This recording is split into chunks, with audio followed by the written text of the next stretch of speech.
So it seems like the white world is upset with Caitlin Clark because she says she said the truth. I mean, I don't understand why people don't want to hit the truth head on, don't want to see it for what it is, but nobody wants to be called out for their shortcomings. But she said the truth. She said she feels like there is white privilege.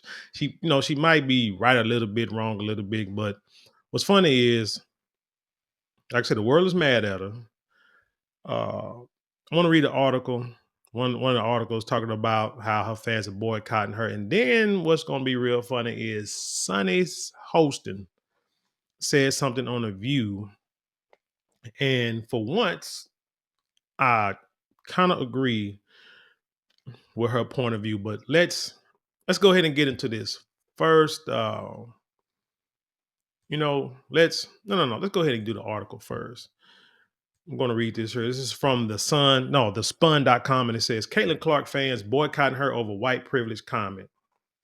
It says Caitlin Clark is a white player in a predominantly black league. The Indiana Fever star has taken a lot of heat from her opponents and others in the sports, perhaps due to her stardom and perhaps due to her race too.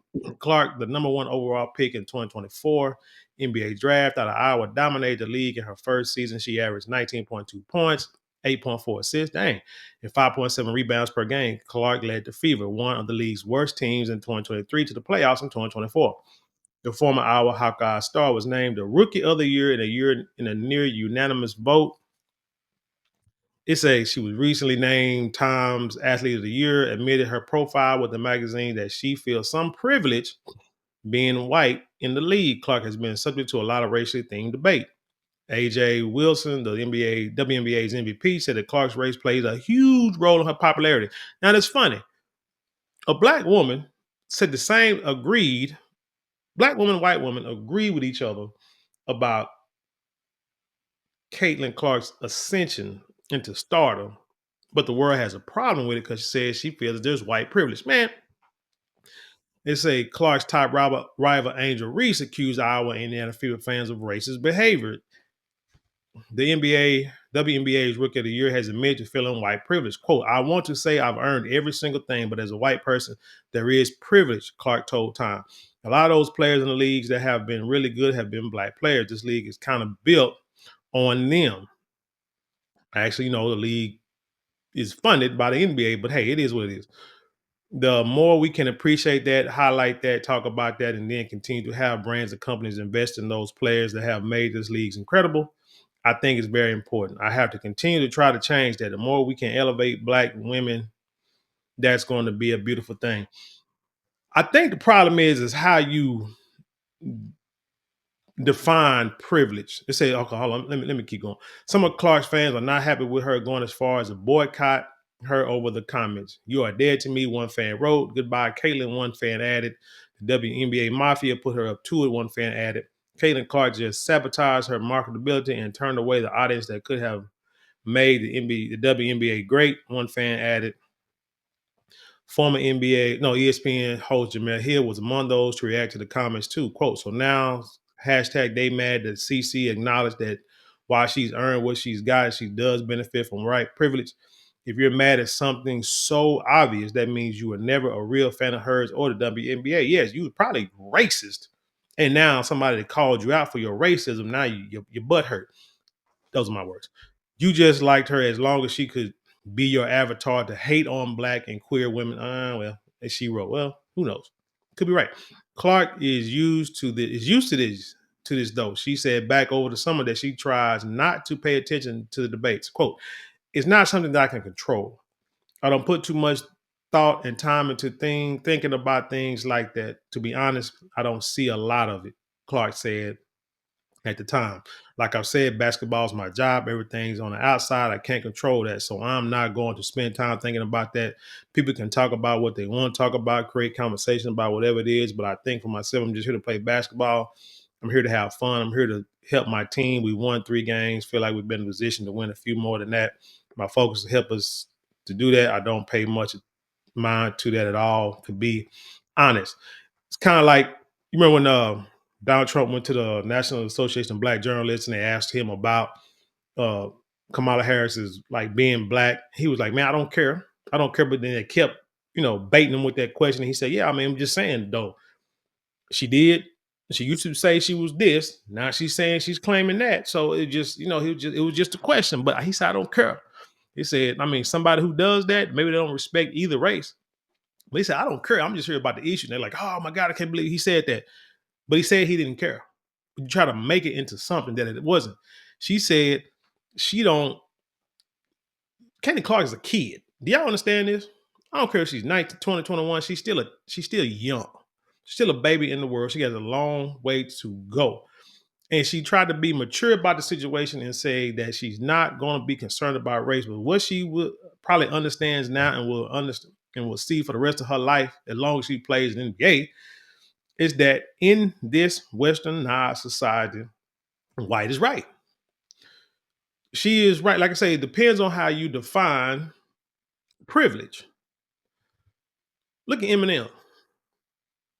Eminem is a cold rapper, probably one of the coldest rappers who ever put lyrics to a mic. I give him that. Wordsmith, I'll say that.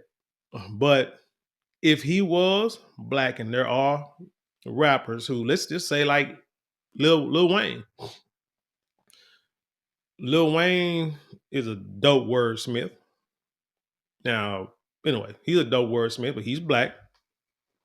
Eminem is white. Lil Wayne ain't sold the records that Eminem has sold. He sold a lot, but he ain't sold as much as Eminem. Why? We're just going to say it.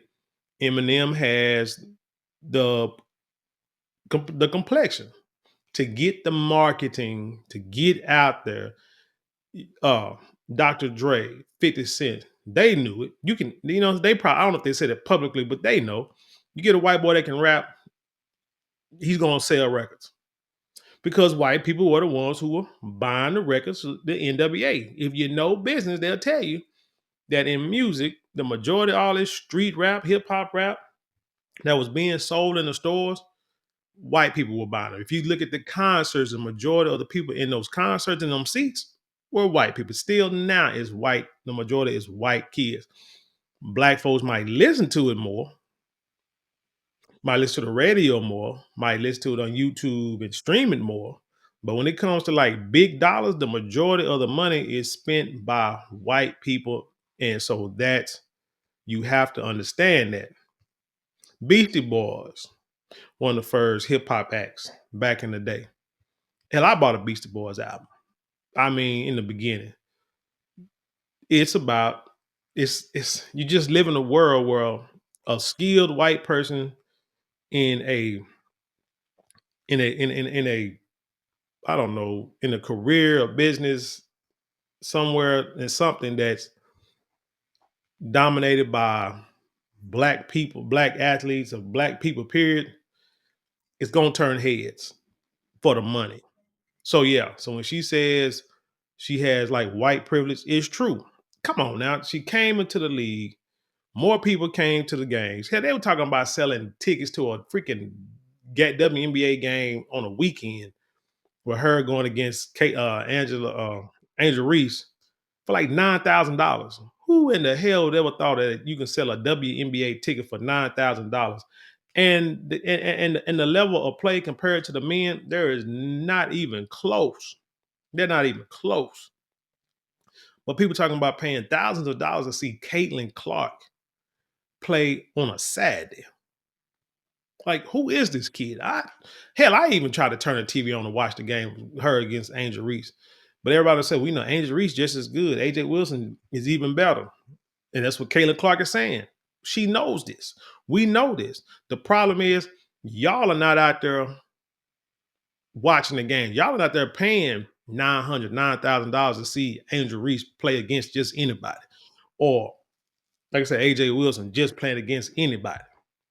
But y'all watch it, y'all pay that money if they playing against Caitlin Clark. But see, it's like them people don't really want to understand history. Boxing. Let's do some examples. Easy examples. And boxing is one of the most easy examples. Back in the day, remember Jack Johnson, first black heavyweight champion. beating up everybody. He said that he could have fought any black person in the world. He might have would have lost. He don't know, but he chose to fight white people. Why? Because that's where the money is. Privilege, money privilege, white privilege. Because everybody wanted to see the white dude knock the black guy out. And so they would pay big money for the fight, hoping that it would happen, and it wouldn't happen. He said that's why he tried to do only fight white people. Fast forward to Ali and Corey, you know what I'm saying? Big draw, great white hype. Larry Holmes and Jerry Cooney. That was like one of the most highly, money making fights at the time because it was the great white hype, hoping to beat the black, beating the undefeated black champion. Floyd Mayweather Jr. fought Ricky Hatton and even what was his name, Conor McGregor. Man, worldwide ticket sales. And Floyd knew this, and Floyd even spoke on that, knowing that that's where the money was. That's why he fought Conor McGregor, not because it ain't the point that he could beat him, but he knew that's gonna bring in hella money. Money he ain't never seen. Kind of, Ricky Hatton the same thing because people want to see the white guy beat the black champion, the arrogant black champion. It's as simple, it's as simple as that. But people are mad. Why? Now they're saying that she's bowing the knee and this, that, and the third, and she's selling out.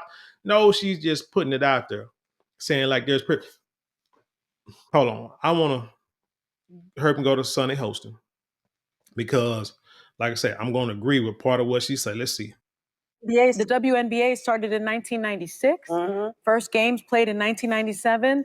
It's 2024, and we're just really now talking about it. And so, if Caitlin Clark is the vehicle that will bring this sport that I have loved so much and so long to little 5-year-old girls playing in Harlem, I say yes, bravo. I have no problem. Now, she say she loved WNBA so much.